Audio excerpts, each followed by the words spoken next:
It is 6 p.m. in Loum in the Mungo division of the Littoral region, same time in Douala, Cameroon's economic capital city. Ladies and gentlemen, welcome to the Primetime Newscast on your #1 television channel, Equinoxe.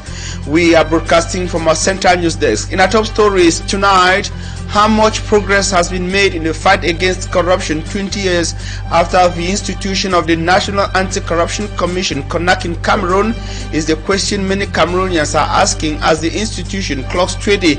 In this edition of the news, we shall be dissecting the progress and the activities of CONAC. Plus, sorrow has gripped the town of Loum in the Mungo division of the Littoral region of Cameroon after 20-year-old Quinta took her life when she was stopped by her parents from seeing a man.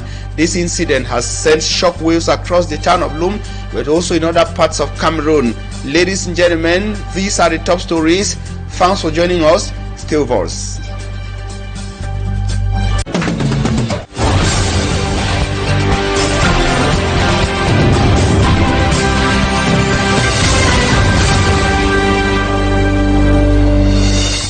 My name is Fomi Armstrong Sander. I'm welcoming you to Douala, Cameroon. You are on to the Primetime Newscast on Equinoxe television. As we told you, we're broadcasting from our central news desk in the city of Douala. Douala is Cameroon's economic capital city. Thanks for making the right choice to be informed by the best of television network across Cameroon and the Central African sub-region. Now we're starting on human interest to say that tragedy has struck in the town of Loum, that's in the Mungo division of the Littoral region of Cameroon, after 20-year-old Quinta took away her life when she was stopped by her parents from seeing a man. The heartbreaking incident has sparked intense sorrow in the town of Loum, but also in other parts of Cameroon. Immaculate Fogwe has more in the following report.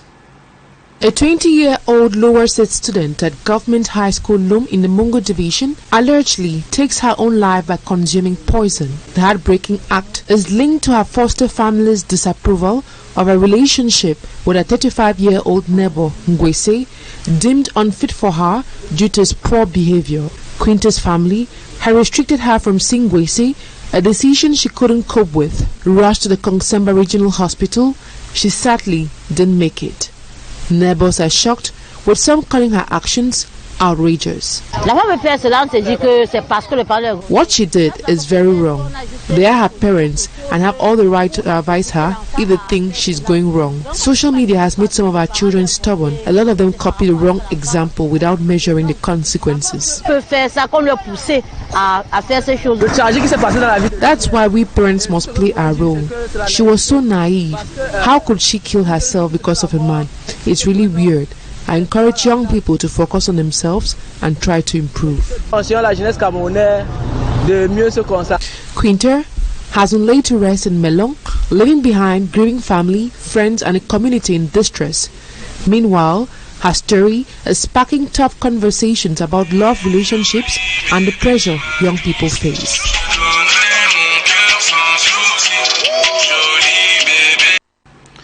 The International Crisis Group has released a report warning that the crisis situation in the northwest and southwest English-speaking regions of Cameroon could worsen if new diplomatic efforts are not engaged to find an end to the crisis. In its most recent report, the well-known International Crisis Group said that Cameroon is among the 7 security preoccupations of the African Union for the year 2026, grouping Cameroon alongside countries like Sudan and Rwanda. We have details with our reporter Equinoxe in the following report. According to the International Crisis Group, with the absence of a move towards serious negotiations to end the nearly a decade's armed conflict in the northwest and southwest regions, killings, destructions, abuses and atrocities will persist, thereby weakening Cameroon's stability. The Conflict Prevention Organization says the prolonged separatist conflict in Cameroon remains one of the biggest threats to the nation's stability. According to the crisis group, the situation remains volatile. Dozens of soldiers were reportedly killed in 2025 alone, with several ambushes targeting military patrols in the northwest region. The organization warns that without meaningful dialogue between the governments and Anglophone leaders, the violence could intensify, further weakening national stability. Beyond the separatist conflict, the country is also grappling with heightened political tensions following the disputed 2025 presidential election. Official results declared long-time President Paul Biya the winner with 53.6% of the votes, but opposition groups and civil society organizations contest the outcome. The opposition, led by former government minister Issa Chiroma Bakari, claims the election was stolen. Chiroma, currently in exile, has signaled plans to return to Cameroon, an announcement that authorities fear could trigger fresh protests and clashes with security forces. At the same time, Boko Haram attacks continue in the far north region, placing additional pressure on the country's already stressed security forces. The crisis group says the convergence of political tensions, separatist violence, and extremist attacks is creating a fragile security environment. It is therefore urging stronger diplomatic engagement from the European Union and the United Nations to help prevent further escalation. The organization recommends that international partners encourage the Cameroonian government to ease repression of protesters and resume negotiations with Anglophone representatives in a bid to find a lasting solution to the conflict. Observers say the coming months could prove decisive to navigate mounting political pressure and ongoing security challenges. And you know, Cameroon is not only being challenged by the unending armed conflict in the northwest and southwest English-speaking regions, but corruption too, corruption that is being seriously fought by Cameroonian authorities. But it's been 20 years since Cameroon established its National Anti-Corruption Commission, the well-known CONAC in Cameroon, by a presidential decree of March 11, 2006. 2 decades later, the question remains how much progress has really been made in the fight against corruption. The question that Babila Jonathan attempts an answer in the following report. Created to coordinate and lead anti-corruption efforts across the Republic of Cameroon, the National Anti-Corruption Commission, the NAC, focuses on prevention, investigation, and public awareness. Each year, the Commission publishes detailed reports highlighting corruption trends and cases forwarded to the judicial authorities.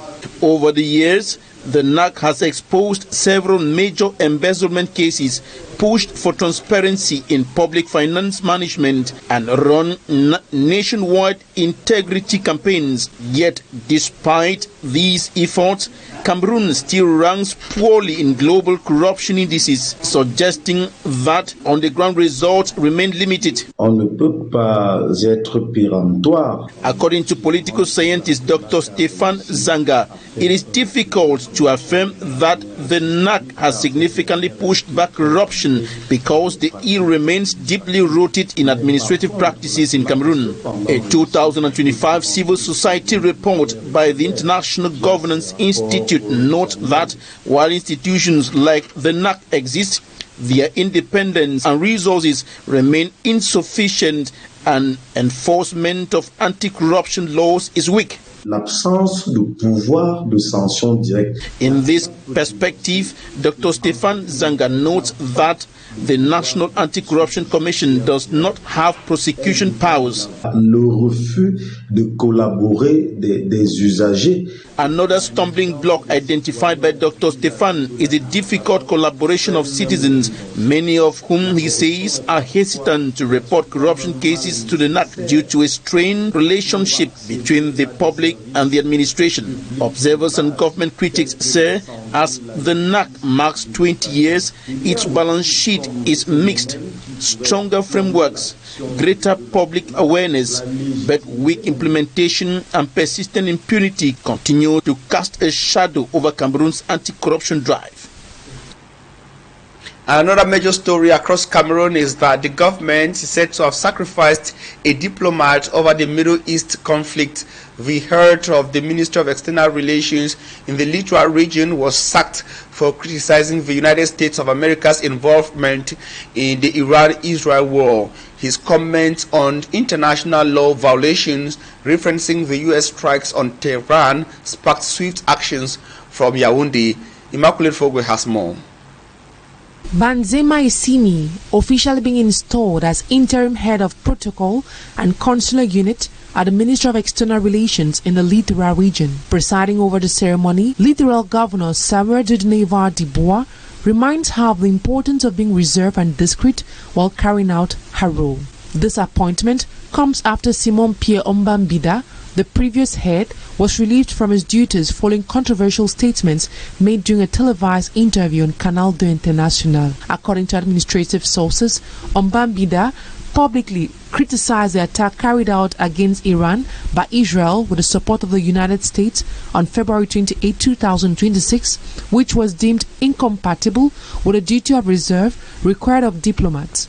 A decision explained by political analyst Shali Kenye. To Shali Kenye, the minister's decision can be better explained by considering the three pillars on which reposes Cameroon's external policies, notably the sovereign independence of Cameroon, the non-interference policy, and the respect of territorial integrity of other states through international signed and ratified conventions.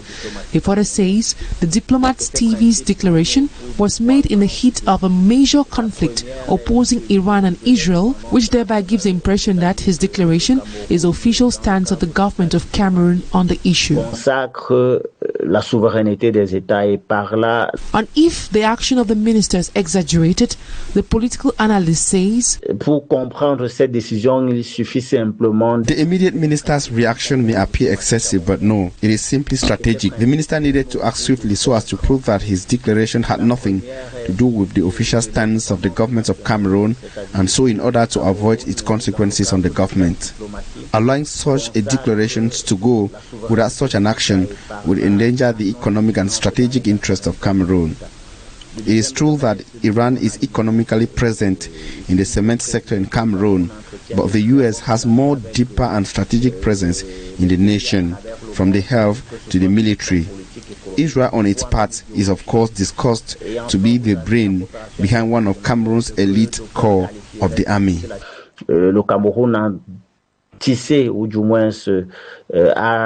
new chapter begins for Benzema Isimi, who now has a huge task of running this consular section of the Ministry of External Relations. And in health, glaucoma is a leading cause of blindness in Cameroon, affecting approximately 5.5% of the population, often without early symptoms. Experts at the Archer Eye Hospital in the city of Douala warn that this silent killer is usually only detected when it is too late for many patients.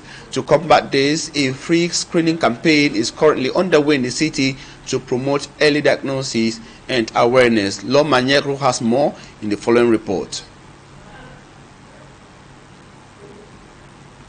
And of course, we shall be coming back to that health report in subsequent editions of News on Equinoxe. Now, time for us to talk sports, to say that the sports minister of Iran has announced the withdrawal of the country's senior men's football team from this year's FIFA World Cup to be hosted in 3 nations, notably the United States of America, Canada, and Mexico, which according to him is expected to play its group stages in the United States of America. That's Team Iran. According to Ahmed, who is the sports minister, the ongoing tension between Iran and the United States of America and the fact that the players' security are not guaranteed are some of the reasons for their decision to withdraw from the competition. Simat Njikan Gebre tells us more.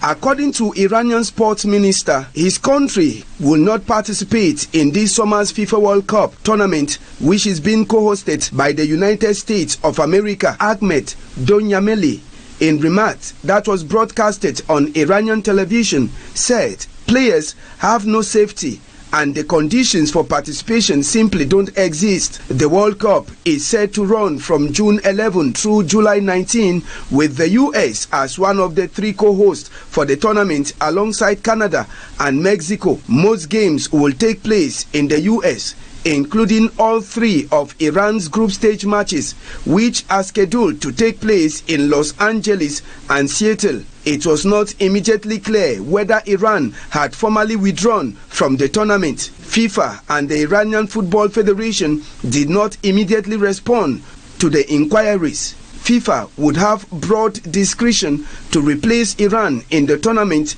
with another team, such as an alternate from the Asian Football Confederation like Iraq or the United Arab Emirates, after FIFA's president Gianni Infantino met with President Trump Tuesday. Infantino said in a statement that Trump had reiterated that Iranian team is welcome to compete in the tournament in the United States. A team withdrawing from the World Cup so soon before it begins is without precedent in the modern era. Under FIFA regulations, a team that withdraws from a tournament could face a fine of hundreds of thousands of dollars and a potential ban from future competition. And that's all for the first part of the news. Coming up is Talking Points. Ladies and gentlemen, stay with us.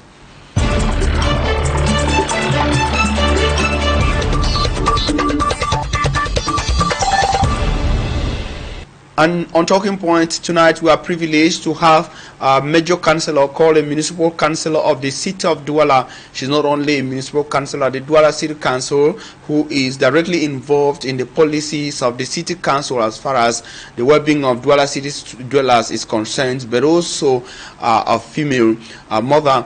Our guest tonight, as I'm telling you, is Madame Mary Ngwa, who is joining us live on Talking Points tonight. Good evening, Ma'am Mary Ngwa. Thanks for accepting to be guest on Talking Points. Now, in fact, I was very, very happy and very honored, because you know, when I became the councillor, my first duty was the Douala Clean was launched. And I took it, Mabanda. So when we walk, I win the yellow mayor, and I was given an award here by the mayor of Douala 4. So that take me over to the city mayor, that there's a woman that can do something in Bonaberi. That's why when he launched the project of Douala Clean City Woman, they called me, they quickly pick up my file and study it, and I was recruited in that project. People will ask and see me, Mama, we voted for you, just to come and be cleaning by the road. I say yes. I need and at least let my community be in good health, in a better condition of living. So we started working. I didn't know that the authorities were coming down, watching me and other groups. Because here in Bonaberi, we have 5 coordinators, groups that are working. Others have minor groups, about 15 women. I have 31.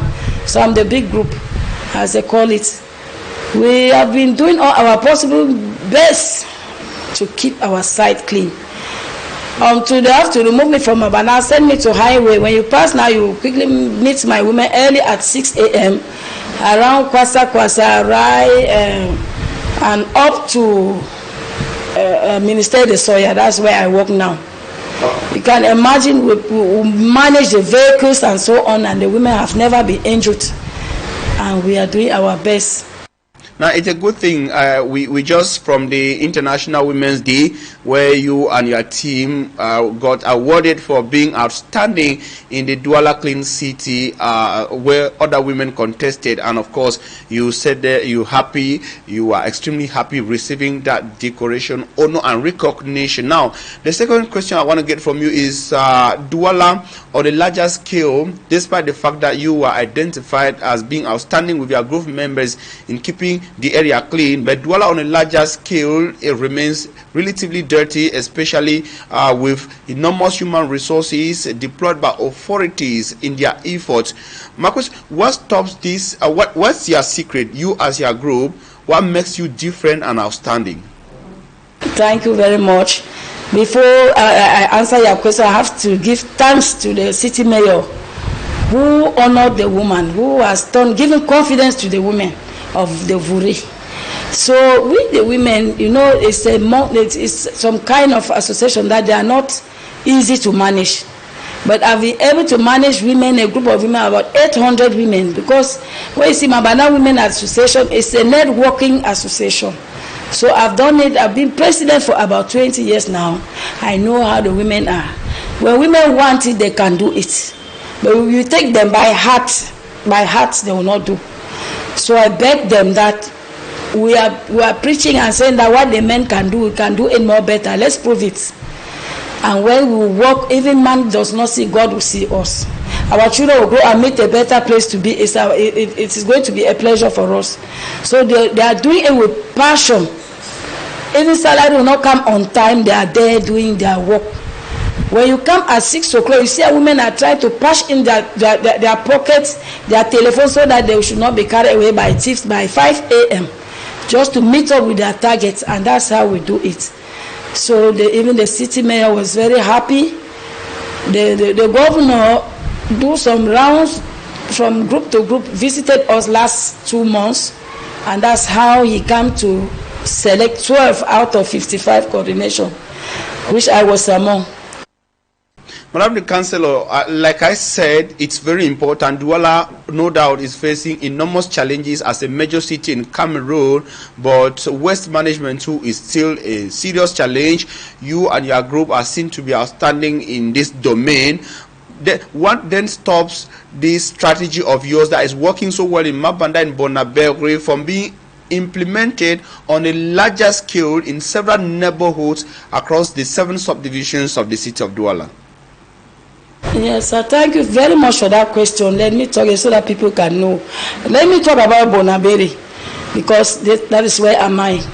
You know, Bonaberi, Ezakam, they have withdrawn the contract from Ezakam. And we have tried to recruit a new company which is called Genelcam. Because of the distance from here to Ngombe, where the Ezakam used to go and throw the waste, the garbage, the distance is too long due to the traffic on the way. They cannot make two trips per day. So they have to cut off Bonabere and give to an individual to manage. He has just finished recruitment. His vehicles are already parked at the GO's office. As when you pass, you can see them. So with the short time, you see that Bonabere and Mabanda in particular is going to be clean. Everywhere there are garbages, people are complaining, and we know that it's not easy to manage those garbages. So with this new company coming and with me on the field, with the experience of 2 years experience, I'm assuring the population just to be calm. In a little while, places will be fine. Everywhere is going to be clean. Because when you see around Sanet, even when I meet Sanet, and I also meet with this company, Tega Coco, because they have this big trucks that can pull up those garbages there. I'm doing it, taking that one for myself. And I'm sure that I will do it with the couples of days to make sure that the roads is clean. So women sweep, normally when we sweep, we need somebody with heavy vehicles to come and carry. But for the past almost 1 year now, we have been sweeping, nobody is carrying. Then when the winds or it rains, that's how the thing, it had to go back to the street and dirty back the whole road. That's the most challenge that we have. Now, beside waste management, there is also the concern of effective integration. You are in Mabanda and Bonabekri now, which is a representation of Douala just as far as the Anglophone community is concerned. Most of them internally displaced persons. As a city councilor, that's at the Douala City Council, what is the place, what are the priorities given to these IDPs in your policies, development policies, as you go about implementing them? What is the place of the internally displaced persons, be they women, men or children? 3 years now, when I was officially handed over this center that we are sitting here, it was due to those IDPs that they are coming, we call them internally displaced people. Most of them, I used to receive them here. When you look at the other section of this building, you see there are 10 machines, sewing machines, which the young ladies they come and pass their time there. If you already know to sew from your region before coming, you come and sew your kaba there, go and sell in Marché Central with no cost. You don't have your rentage, no light, nothing, you don't pay. So I've been struggling, and I have partners like NGOs are coming, the council too. Last year, the city mayor gave me about 300 school items for the IDPs.